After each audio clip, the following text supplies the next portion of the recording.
അല്ലാതെ പൈസ ഉള്ളവര് പലരും ഞാൻ ചോദിച്ചിട്ടുണ്ട്, കിട്ടിയിട്ടില്ല, ഇല്ലെങ്കിൽ കണ്ടില്ല എന്ന് നടിച്ചിട്ടുണ്ട്. എന്തിനാണ് ഈ പണിക്ക് പോകുന്നതെന്ന് ചോദിച്ചവരുണ്ട്. ഇവർക്ക് എന്തെങ്കിലും പറ്റിയാൽ ഈ വീടിന്റെ അവകാശം എനിക്കാണെന്നും പറഞ്ഞ് ഞാൻ എഴുതി മേടിച്ചിട്ടുണ്ടെന്ന്. അവര് വന്നിട്ട് എന്നെ വിളിച്ച തെറിയെന്ന് വെച്ച എന്തുമാത്രം കഷ്ടപ്പെട്ടായിരിക്കും ഒരു 10 രൂപ അച്ഛന് കിട്ടുന്നത്. ആ പ്രാർത്ഥനയുടെ ഫലവും അച്ഛനമ്മമാരുടെയും ഗുരുക്കന്മാരുടെയും അനുഗ്രഹവും കൊണ്ടായിരിക്കാം.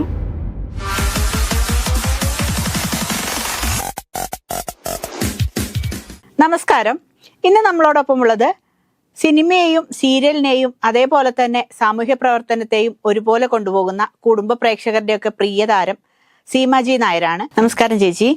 സീമാജി നായർ എന്ന് പറയുമ്പോൾ ആദ്യം ഓടി വരുന്നത് ചാരിറ്റി എന്നുള്ളൊരു കാര്യമാണ്. അപ്പോൾ കേരളത്തിൽ ആദ്യമായിട്ട് മദർ തെരേസ പുരസ്കാരം കിട്ടിയ ആള് ചേച്ചിയാണ്. ആ ഒരു പുരസ്കാരം ചേച്ചീൻ്റെ കയ്യിലോട്ട് എത്തുമ്പോൾ ചേച്ചീൻ്റെ മനസ്സിൽ ആദ്യം വന്ന ഒരു ഫീൽ എന്തായിരുന്നു? ആദ്യം അതിനുള്ള ഒരു അർഹത എനിക്കുണ്ടോ എന്നുള്ള ഒരു ചോദ്യമാണ് എൻ്റെ മനസ്സിലേക്ക് ആദ്യം വന്നത്. ഒന്നാമത് ഞാൻ ചെയ്യുന്നത് ഒരു അംഗീകാരങ്ങൾക്കോ അല്ലെങ്കിൽ ഒരാദരവുകൾക്ക് വേണ്ടിയിട്ടോ ഒന്നുമല്ല ഞാൻ ഒരു കാര്യം ചെയ്യുന്നത്.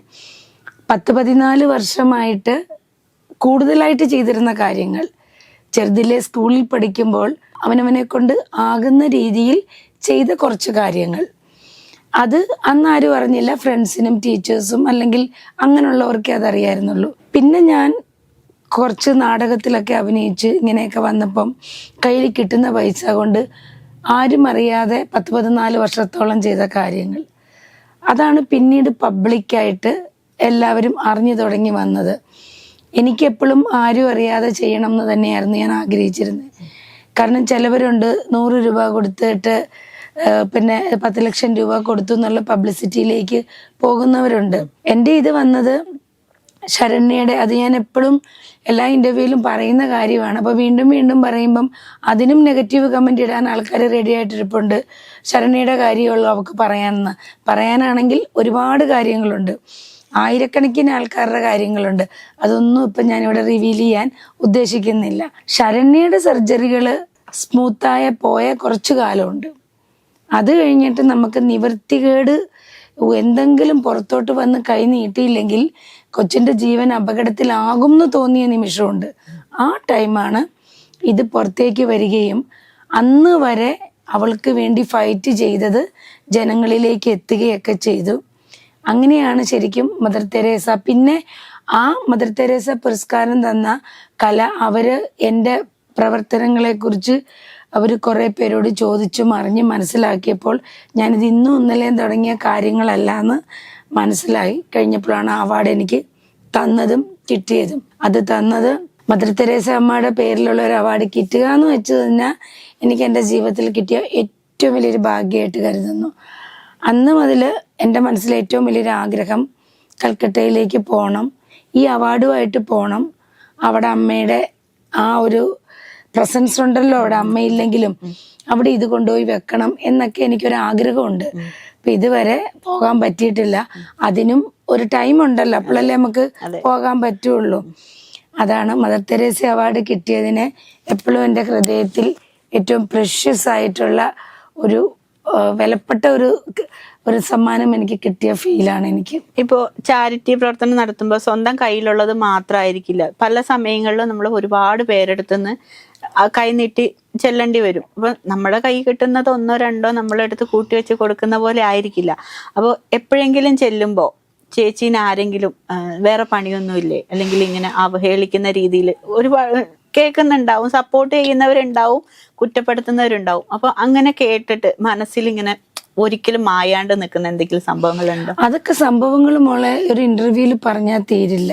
അതായത് നമ്മളെ ഒരുപാട് ഫ്രണ്ട്ഷിപ്പ് എൻ്റെ പോയിട്ടുണ്ട്.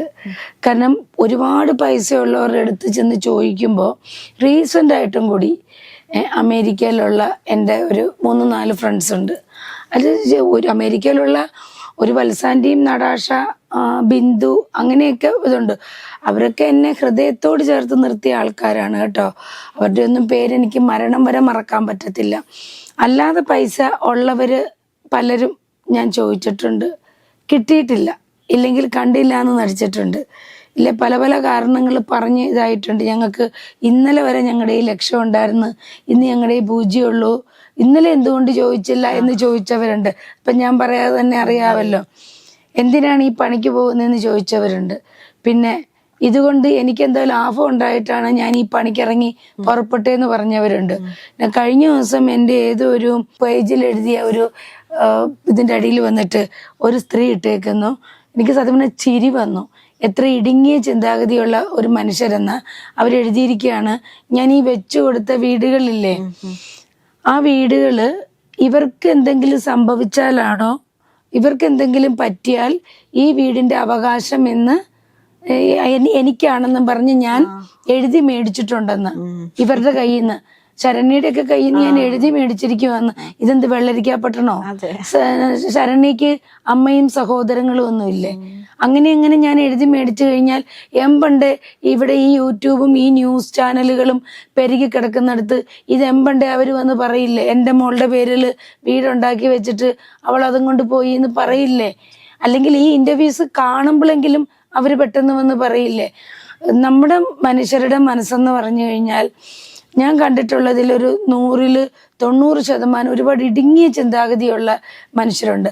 അവരുടെ മുമ്പിൽ മോളെ അവരൊക്കെ പറയുന്നവർ പറഞ്ഞുകൊണ്ടിരിക്കും. ഇനി ഞാൻ ഇതിൽ നിന്ന് പിന്മാറാൻ ശ്രമിച്ചാലും എൻ്റെ കർമ്മഫലം എനിക്ക് എൻ്റെ തലയിൽ എഴുതി വെച്ചിട്ടുണ്ട്.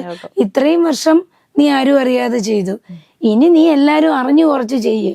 അല്ലെങ്കിൽ പിന്നെ അവളുടെ അസുഖവും അവളുടെ അത്രയും സർജറികൾ കുഴപ്പമില്ലാതെ നടക്കുകയും പിന്നത്തെ സർജറിക്ക് വേണ്ടി ജനങ്ങളുടെ ഇടയിലേക്ക് വരികയും ചെയ്തപ്പോൾ അപ്പോൾ ഞാൻ എൻ്റെ ഒരു ഐഡന്റിറ്റി, ഇങ്ങനെ ഒരു സംഭവം എനിക്കുണ്ട് എന്നുള്ളത് സമൂഹത്തിലേക്ക് വരണം.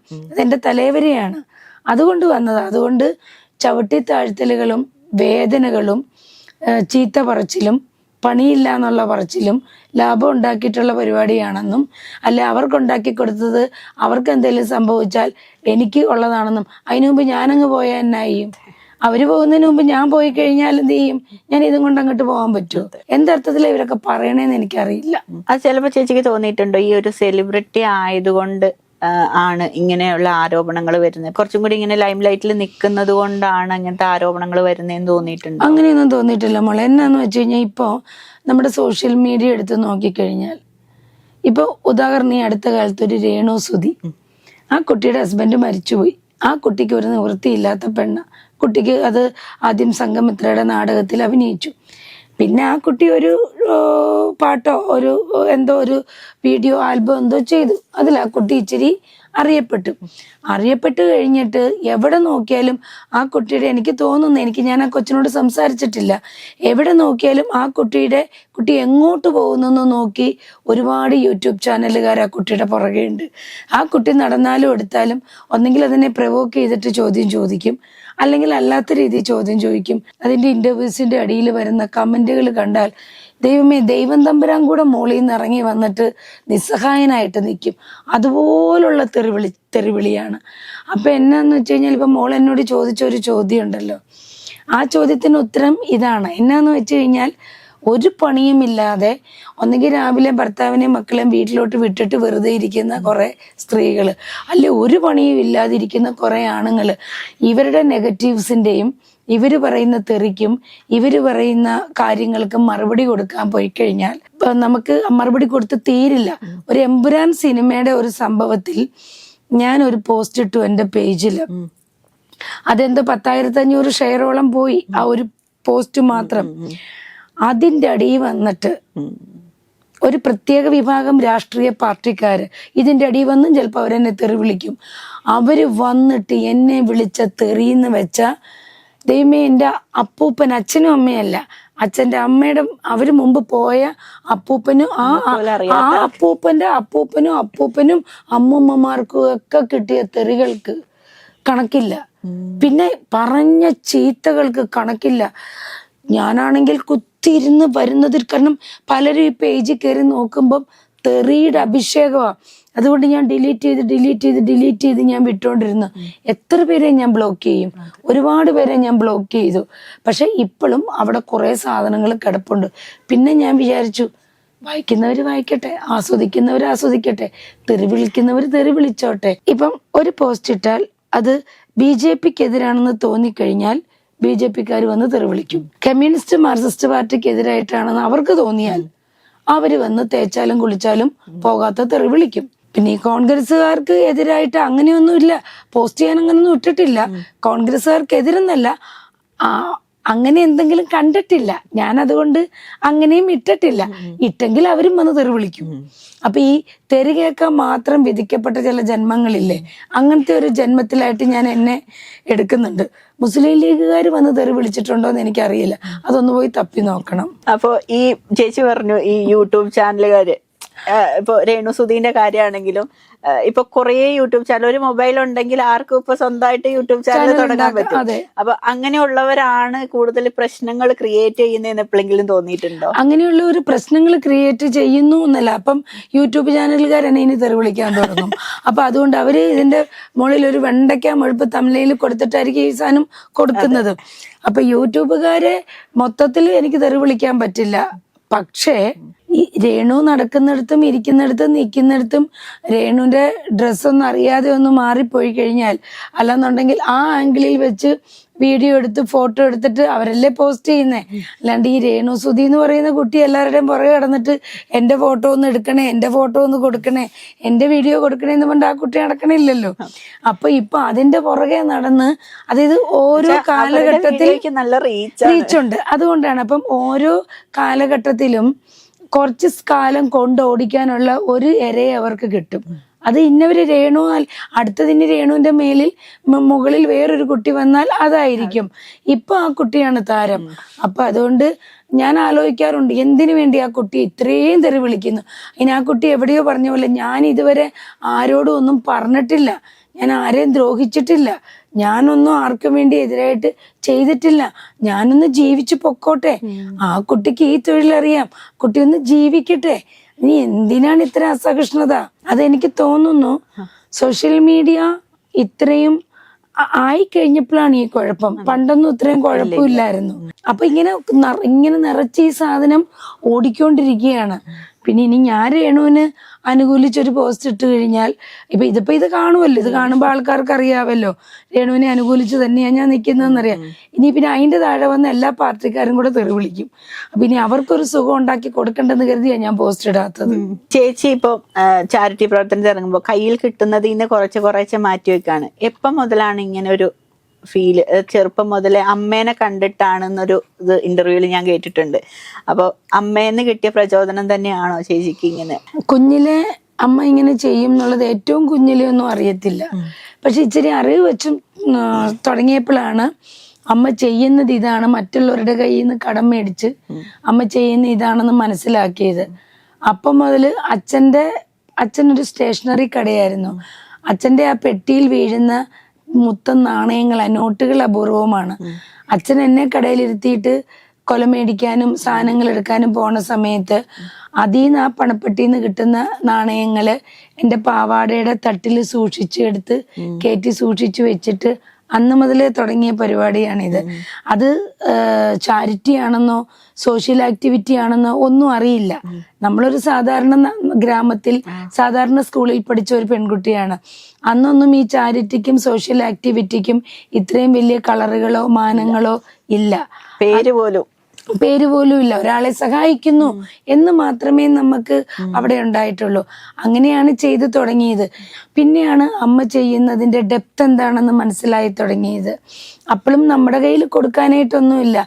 വെല്ലയിടത്തുനിന്നും കട്ടെടുത്താൽ മാത്രമേ ഉള്ളൂ. അത് അച്ഛൻ്റെ പെട്ടിന്ന് പാവം എന്തുമാത്രം കഷ്ടപ്പെട്ടായിരിക്കും ഒരു 10 രൂപ അച്ഛന് കിട്ടുന്നത്. അതാണ് കട്ടെടുക്കുന്നത്. അപ്പോൾ ആ ഒരു ഇതിൽ മുമ്പോട്ട് പോയി ഞാൻ ചാരിറ്റി എന്ന് പറയുന്ന മേഖലയിൽ അറിയപ്പെട്ടു തുടങ്ങിയപ്പോൾ എൻ്റെ പല ഫ്രണ്ട്സും എനിക്ക് എന്നെ വിളിച്ചിട്ട് പറഞ്ഞു, സീമ ഇന്നിപ്പോൾ ചെയ്യുന്നതിന് ഞങ്ങൾക്കൊന്നും അത്ഭുതമായിട്ട് തോന്നുന്നില്ല. കാരണം നീ പണ്ടേ ചെയ്തുകൊണ്ടിരുന്നത് ഇത് തന്നെയാണ്. അപ്പൊ പിന്നെ ഇപ്പൊ നീ ചെയ്യുന്നത് നീ എന്ത് ചെയ്തിരുന്നു എന്നും അറിയാത്ത മറ്റുള്ളവർക്കാണ് ഇതൊരു അത്ഭുതം തോന്നുന്നത്, ഞങ്ങൾക്കിത് തോന്നുന്നില്ല എന്നെൻ്റെ ഒരു ഫ്രണ്ട് ഉണ്ട്, മേബിളൊക്കെ. അവരൊക്കെ എനിക്ക് ഫോൺ ചെയ്ത് പറഞ്ഞിട്ടുണ്ടായിരുന്നു. പിന്നെ അമ്മ RCCയിൽ കിടക്കുന്ന സമയത്താണ് ഒരുപാട് വിഷമിച്ചിട്ടുണ്ട് ഞാൻ. പല രോഗികളെയും കണ്ടിട്ട്. അന്ന് ഞാൻ നാടകത്തിൽ അഭിനയിക്കുക, 75 രൂപ ശമ്പളത്തിലാണ് ഞാൻ നാടകത്തിൽ അഭിനയിക്കുന്നത്, ഒരു നാടകത്തിന്. അപ്പോഴും നമുക്കങ്ങനെ ഒരുപാടൊന്നും നമുക്കില്ല. മുണ്ടക്കയത്തുനിന്ന് സ്ഥലമൊക്കെ വിറ്റിട്ട് നമ്മൾ എറണാകുളത്ത് എളമക്കരെ വന്ന് ഒരു 5 സെന്റ് സ്ഥലം മേടിച്ച് അവിടെ ഒരു വീട് വെക്കാനുള്ള പാങ്ങൊന്നും അന്ന് നമുക്കില്ല. പിന്നെ നമ്മൾ ലോണൊക്കെ എടുത്തിട്ടാണ് ഒരു ചെറിയ വീട് നമ്മൾ അവിടെ വെച്ചത്. അപ്പോഴൊക്കെ ഞാൻ എൻ്റെ ദൈവത്തോട് പറഞ്ഞിട്ടുണ്ട്, എപ്പോഴെങ്കിലും എനിക്ക് എന്തെങ്കിലും മറ്റുള്ളവരെ സഹായിക്കാൻ പറ്റുന്ന സാഹചര്യങ്ങൾ കൂടുതലായിട്ട് വന്നാൽ ദൈവമേ അതിനൊരു അവസരം എനിക്ക് തരണേ എന്ന് ഞാൻ പ്രാർത്ഥിച്ചിട്ടുണ്ട്.